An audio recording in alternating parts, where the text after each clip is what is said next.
ક્યારેય વિચાર્યું છે કે આખું વિશ્વ દર્શન, આખી જીવનશૈલી ફક્ત એક જ પાનામાં સમાઈ શકે? આજે આપણી પાસે કંઈક એવું જ છે, એક અનોખે દસ્તાવેજ જે સંબંધો, શ્રદ્ધા અને પરિવારના ઊંડા રહસ્યો ખોલે છે. તો ચાલો સાથે મળીને આ સાંસ્કૃતિક રૂપરેખાને સમજીએ. તો આ જે પાનું છે ને, એ કોઈ સામાન્ય કાગળ નથી. સમજો કે આ એક ખજાનો છે જે 3 અલગ અલગ ભાગમાં વહેંચાયેલો છે. આપણે શું કરીશું?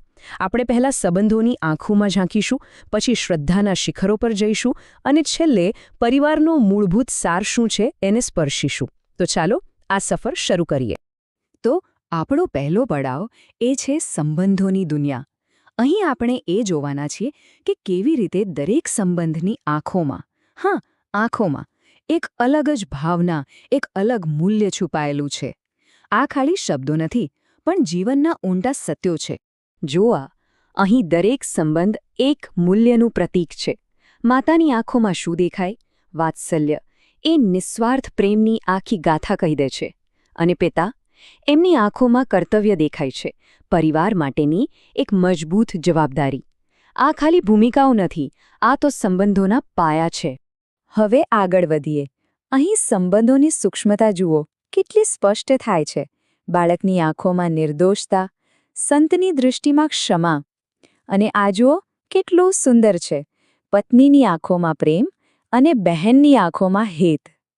એક નાનકડો પણ કેટલો ઊંડો તફાવત. આજ તો સંબંધોની ખરી સમૃદ્ધિ છે, નહીં? સારું, તો સંબંધોની દુનિયામાંથી હવે આપણે થોડા ઊંડા ઉતરીએ. આધ્યાત્મિક બ્રહ્માંડમાં.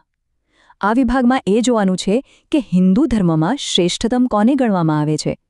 ચાલો જોઈએ કે આ સાંસ્કૃતિક વારસામાં શું શું અમૂલ્ય ગણાય છે. આ લિસ્ટ છે ને, એ ખાલી વસ્તુઓનો નથી. આ તો મૂલ્યોના શિખરો છે. જેમ કે પુસ્તકોમાં સૌથી શ્રેષ્ઠ ગીતા. કેમ? કારણ કે જીવન જીવવાનો માર્ગ બતાવે છે. પ્રાણીઓમાં ગાય, જે માતૃત્વ અને પોષણનું પ્રતીક છે. આ દરેક પસંદગી પાછળ એક ઊંડો સાંસ્કૃતિક અને આધ્યાત્મિક અર્થ છુપાયેલો છે.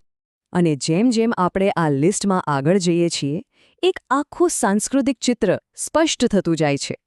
પવિત્ર તીર્થ કાશી, ધર્મનું પ્રતીક, બ્રહ્માંડનો નાદ ઓમ, આ બધું એકબીજા સાથે જોડાઈને શ્રદ્ધાનો એક અતૂટ તાંતણો બનાવે છે. અને હવે આપણી આ સફરનો છેલ્લો, પણ કદાચ સૌથી મહત્વનો પડાવ, પરિવાર.